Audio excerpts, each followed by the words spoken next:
Hello. This is Brandon, and I'm back with the Changeville podcast. I'm sure you've been keeping up with all of the news of the Changeville Festival. As you know, it's February 8th and 9th, 2018. Our headliners this year include Benjamin Booker, Princess Nokia, War on Women, who you'll hear more from later today, the band Cracker, you 90s fans, you know what's up, and the Dirty Dozen Brass Band. We've announced a number of amazing local artists. I mean, it's a solid, power-packed lineup that if I were to list out here, you'd probably get bored just from the sheer number of amazing artists. It would take me quite a while to recite them all. Well, we've also announced our virtual reality showcase lineup, which is going to be really, truly something special. This year we've got the interactive story Melita, we've got Oil in Our Creeks, and we've got Traces. These are amazing, high-quality productions that you're not going to be able to see anywhere else. The Museum of Natural History here at UF is presenting an exhibition as well. We've announced a couple of our films with many more to come, and frankly, the thing that I am very excited about is that we have announced our panels and our workshops. We have a workshop on compassionate communication and social change. Our interview subject for this podcast, Shawna from War on Women, is leading a workshop on how to create safer spaces in your community. We've got panels on using storytelling to narrate a community, on allyship, on de-othering through art, and how to use the arts to actually make environmental change happen. We've got some amazing panelists on these panels. We've got everyone from Detroit's chief storytelling officer, yes, that is an actual city position in Detroit, to one of the people who runs the St. Augustine Amphitheater, to write Love on Her Arms, a nonprofit that many listeners of this podcast are probably familiar with. I mean, honestly, I'm so excited. Any Changeville ticket will allow you entry into these panels and workshops, so I highly recommend you get your ticket today. Now, changing gears a little, I've mentioned the name Shawna Potter and War on Women a couple times. As you know, War on Women is a headlining act at Changeville this year. They're doing an acoustic set at the Atlantic on February 8th. And, well, we featured an interview with her a few weeks ago on the podcast. It was conducted by co-director of Changeville, Jennifer Vito, on the Warped Tour. We have another interview with her, but this time we didn't actually do it, and by we I mean Changeville. This episode represents the beginning of a relationship, a partnership with the Samuel Proctor Oral History Program at the University of Florida. The Samuel Proctor Oral History Program is the official oral history program at the University of Florida, and they have over 6,500 interviews for the purpose of maintaining a world-class and amazing collection of oral histories. And so they have actually recorded a series of interviews with punk artists and people in the punk scene, especially highlighting voices that tend to be marginalized. When I learned of this work, of these interviews that they've done, I was like, this is perfectly in line with Changeville and what we're trying to accomplish with the Changeville podcast, and reached out to them, and they graciously offered the use of their interviews from this series for the Changeville podcast. So thank you again to the Samuel Proctor Oral History Program. The following is an interview that they did with Shawna Potter of War on Women. So if you listen to the previous interview that we did with Shawna, or if you're coming into this one totally fresh, there's a lot of really interesting things that are presented here on the history of War on Women, the beginnings, the work that Shawna does in her community activism. It's super interesting. And I've gone on long enough, so I'm going to go ahead and throw it over to the Samuel Proctor Oral History Program and Shawna. My name is Shawna. I sing for a band called War on Women. We're a feminist, political, hardcore thrash punk band from Baltimore, Maryland. We started in 2011 here in Baltimore. Me and Brooks Harlan started the band. We had been playing in bands before that, and we wanted to do something heavier and something more overtly feminist and political. So we got some people together that wanted to, just play some DIY spots around town with us too. And when we started the band, I felt that and Brooks did too, that there was so much going on politically that was harmful to a lot of people, and no one was really singing about it. Of course, there's always bands singing about stuff that matters, but I just felt like overall it was just like overwhelming kind of, hey, let's party and let's talk about beer, and that's fine and it's awesome, beer's great, whatever, but like women are being totally denied access to healthcare, right, and things like that, and it seemed like no one gave a shit, and so I just wanted to do something that was obvious and not vague about where we stood on issues like that. So, we've all been in bands for a long time. We've all played music for a long time. So we knew people, and we just started trying to book shows out of town and go on tour and put out a record. And I think slowly but surely people really started responding to what we were singing about. And not just in Baltimore. And I noticed actually like other bands that we respect who stand for something, that are all men, they really were responding to what we were doing too. Like, it was interesting to me to kind of see these like potential male allies. They were also hungry for something, it's a heavy feminist band to exist. And they wanted to take us out on tour for that reason. Like, they want to put their money where the mouth is, right? They want to support women playing music, but if they're a heavy thrash band, like, they can't take out a Lilith Fair band, right? So we were able to sort of occupy this space where, yes, we're talking about the social justice issues that, mostly affect women and LGBTQ folks, but we're also fucking heavy, and you can headbang to it. And I think it's just another way to reach people, like, there's room for everything. I'm all about diverse tactics and whatever we're talking about. And so this is just another way, I think, to reach people that might not hear this feminist message otherwise, if they're just listening to bro-y thrash music. Bands that are musically capable, it's still sending this really messed up message to the male audience that women are only good for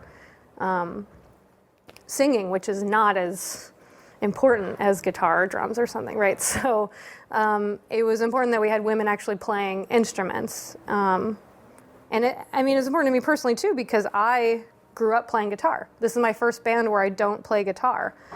And so I thought that playing guitar in front of, a male audience gave me a little bit more like street cred, right? A little more clout. And I could like prove that I can do it too, as if I have to prove that women are capable of things all on my own, but when I put the guitar down to just sing and dance in this band, there was an adjustment period, because I felt like, oh, am I good enough? Am I letting womankind down by being just the singer? So to have other women on stage with me that are playing too, I don't have any of those guilty feelings. I don't feel like I'm just the singer. I feel like we all have an equal weight in what we put across to the audience. So can you talk a little bit about how punk as a genre and as like a scene can help progress like this notion of safe spaces, and how it can serve as like a safe space? It pisses me off a lot that there is sexism and racism and classism in the punk scene. it pisses me off no matter where it is, but at least I get it, that of course it's in politics, or of course it's in anything involving money. But, punk for me is a rejection of the status quo, and there's nothing more normal than racism and sexism and classism. So what are we doing? We should absolutely be fighting against all of that normalized bullshit. So I think it's totally on punk communities to be overtly anti-racist, anti-sexist, and you have to talk about it if you're going to do that. You have to make it clear to people that that this venue where you're booking the show is a safer space. Something I got, from the activist community is, you can't just have an open sign, you need a welcome mat. And that just means going the extra step to make sure that people really do feel comfortable in your space. And so maybe that means getting trained by someone in Hollaback to be a safer space. Maybe it means putting up a sign, no racism, sexism, bullshit tolerated, It can mean a lot of different things, but you have to be just obvious and overt about it. And even when there aren't any women or black people in the room. Well, how did you get into activism to begin with? I was living in a suburb of Baltimore called Changeville, and there's nothing going on, and I felt really trapped in suburbia, kind of, and so I found out about Hollaback around this time, and it just kind of was the perfect thing, because I was walking around Catonsville, just going to the bank or going to get my oil changed or something, and I was just harassed for just walking where I live, and I was just getting tired of it. So Hollaback was the shining beacon of holy shit, I'm not alone, which is the biggest, that's really what people need to know, is that they're not alone. That's half of it, any kind of trauma, right?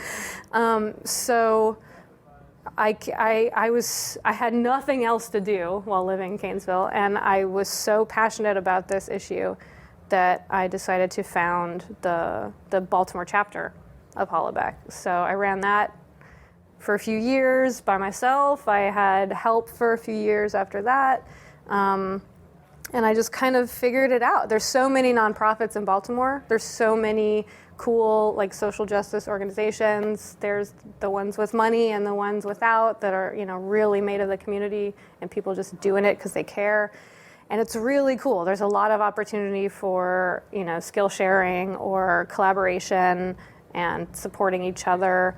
So I just got out there and I just tabled and put on events and workshops and talks and just figured it out along the way. And eventually we sort of realized, okay, well, we're talking a lot about street harassment that literally happens in the street, but that's not the only place it happens. Where do we go? Where do we hang out where we're not protected? And that's, to a punk show or to go dancing or when you're ordering coffee or anywhere like that. So that's why we started the Safer Spaces campaign, to sort of take care of that middle ground where you're not at school, you're not at work. Technically, there's no laws, to help you. And I mean, and obviously, even in those places, they're not always protective. But we just wanted to be able to, go to a punk show and tell someone that works there, hey, this guy is harassing me, or hey, he's following me around, or hey, he might have put something in my drink, and we want them to believe us and take care of it instead of just being what do you want me to do about it? Well, you mentioned talks and workshops. Can you talk a little bit more about the specific work you've done with Hollaback? Yeah, I do a lot of, I do a workshop called Street Harassment 101, and it's really good for younger folks or maybe people that don't experience street harassment, or just, just a college thing, and where we just talk about street harassment and what it is and what it means to different people, because it looks like different things to different people. And then we talk about ways to interrupt it in the moment if you're the one being harassed or if you're the one witnessing it. And I find that a lot of it is just validation. I'm really there to just validate people's feelings and let them know that they're not alone and they're not crazy for feeling weird when they're harassed. That's half of it. And then the other half is actual knowledge of what you can do in the moment. So that's the most common thing, just walking people through their options. And then with the Safer Spaces campaign, I actually go into venues, pizza places, coffee shops, whatever, and tell them how to respectfully handle a situation of harassment and how to believe victims and active listening skills and what do you do, what options do you give the person that was just harassed, that kind of thing. And I find people really do have good intentions and they really want to do the right thing. They just don't know what it is. They just need someone to tell them. And again, with victims of sexual assault and gender-based violence, like half of what they want is just to be believed, and to feel supported. So that's the biggest lesson that I give anyone is just believe victims. And so how do you think that's going to affect your plans for the next year with this whole Trump-Pence thing? I'm sure you have lots to say about that, so you can kind of dip into that section unless you want to. So we're in this kind of weird time where, I don't know, it's like the inauguration is, I don't know when you'll see this or when anyone will listen to this, but the inauguration is tomorrow for Trump. And some bands are like putting music like they have albums and songs already like about this shit. And I do feel like just a smidge of pressure from folks that are like looking to us to have a take on this, right? And what I'm finding is that it's like I am so affected by his entitlement, his self-admitted groping, his rape allegations, like I'm so affected by this that like I'm not in a position to have an answer right now. I'm not in a position to hurry up and write some lyrics and record a song that perfectly encapsulates all this stuff because I feel like I'm in the thick of it. I'm still struggling with it. So I'm forgiving myself, right? I think every activist has to give themselves some forgiveness. Everyone has to acknowledge that they can't do everything all the time and that that's okay and it's about the long game, and to not get burnt out. And so I'm just kind of letting myself feel my feelings. And I think we plan on writing another record and hopefully recording it by the end of this calendar year. And so I'm assuming that some other shit is going to happen. He's going to do some other horrible things.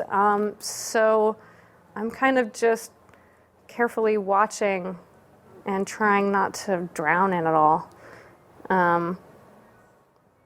But I'm glad bands like, Iron Reagan and stuff like have their, posters and records and are doing all this stuff to say fuck Trump. Like we need that. And I'm barely able to go to a march, because it's so heavy. Like I feel so personally affected by our president being a fucking rapist. Like that's a big deal, So I don't know, we'll see. I'm just gonna take it in this year and just see what comes out. I also don't want to make a record that's just about him. I don't think he deserves that. And I don't want to make a record that's so of the time that it's old by the time it comes out. Or that it doesn't mean anything or really, like I want it to be something like a source of, potentially strength or an outlet of some kind for people that listen to it. And I want that to go on much longer than his potential presidency. Yeah, can you talk about how punk and especially like the music that you've created can serve as like a healing and like therapeutic kind of mechanism? I mean, it's certainly healing for me, performing these songs, but we really do we're really honored and grateful that people are willing to share their stories with us, that they feel comfortable telling us. And I just get so many stories of people saying that a song like Say It, got them through their rape. And it helped them say it out loud, that they're a rape victim. And I see people at shows, they when we're done playing, they want to hug me and they start crying and they start telling me their story. And it's like at our show during the song Say It, that might have been the first time that they've ever said I was raped out loud, is while we were playing that song in a room full of people. Like, they felt safe enough to do that because all the people around them were listening to us and watching us, right? So that is an incredible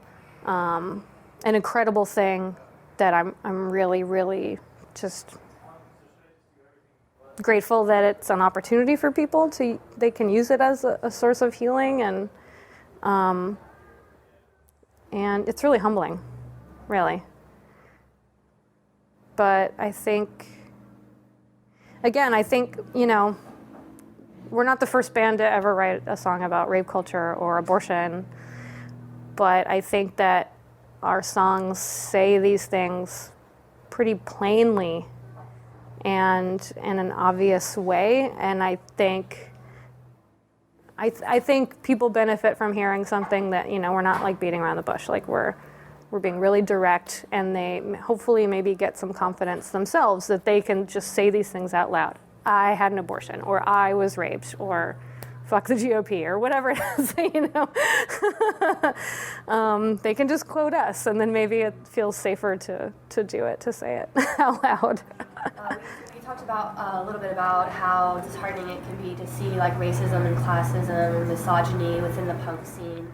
Can you share some experiences of where the punk scene has not been a safe space? Yeah, I remember a friend of mine, before she came over to my house, she was at this like house show DIY space that people love, is still around. And she started crying, and she told me that she was just sitting outside on the steps, and people walking by were calling her like the N-word, or like talking about her in a disrespectful way. And like, it blew my mind. I was like, there's no way that anyone at this space would say that. But that's exactly the kind of thinking that gets us into trouble and is like, inherent in white feminism, and, like, we can't do that. Like, our default needs to change. We need to relearn to believe people right away, right? Like, of course it's possible that someone is racist in a DIY punk spot. Like, these things pervade our entire society in every little nook and cranny. So something like that is really upsetting to me. And what the kinds of things that need to happen in these spaces is if someone tells you that they experience racism or sexism, homophobia, whatever, you have to believe them, and you need to deal with that. If you witness it, whether they wanted you to be involved or not, if you see something and it rubs you the wrong way, you should be like, hey, that's not cool. Even something that simple, like, hey, dude, that's not cool. We don't do that here. That's really, really vitally important. Like, we've seen it with this candidacy. We cannot sit by and hope for the best or hope that someone else takes care of it. Like, we absolutely cannot afford to be silent when we see these things anymore, because people will die. Like, people have been attacked. There's horribly drawn swastikas on buildings. Like, racists are feeling really emboldened to be racist, to be more overtly racist in a really harmful way. And people are going to get hurt and they're going to die unless the rest of us step up and say, no, not okay, not here. And so we can't let things slide. anymore. So obviously you're very out there with all your song titles and even just the name of your band. Can you just kind of expand as to why you chose that name and just being so out there with all these titles? Yeah, like I said, when we started the band, we wanted the whole thing to be really obvious and overt, and that applies to the name too. We wanted people to read War on Women and to know immediately that they're in for something, that we're not gonna let them off the hook, basically. Again, that we're not being vague about wanting equal rights. Like, there's no reason to be nice about that. So, we just, I guess that's the best way to put it. Like, I don't have to be subtle or be nice about wanting equal rights. I just don't. Well, thank you for sitting with us. It's been great to come visit you in Baltimore. Yay! Thank you. No worries.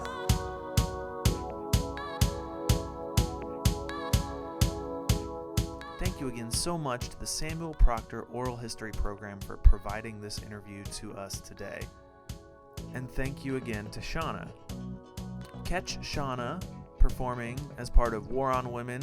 They're doing an acoustic set at Changeville 2018, February 8th and 9th. Get your tickets today, www.changeville.us, specifically /tickets if you want to buy your tickets. The Changeville podcast theme was written by Jason Shaw. And until next time, this is Brandon, signing out.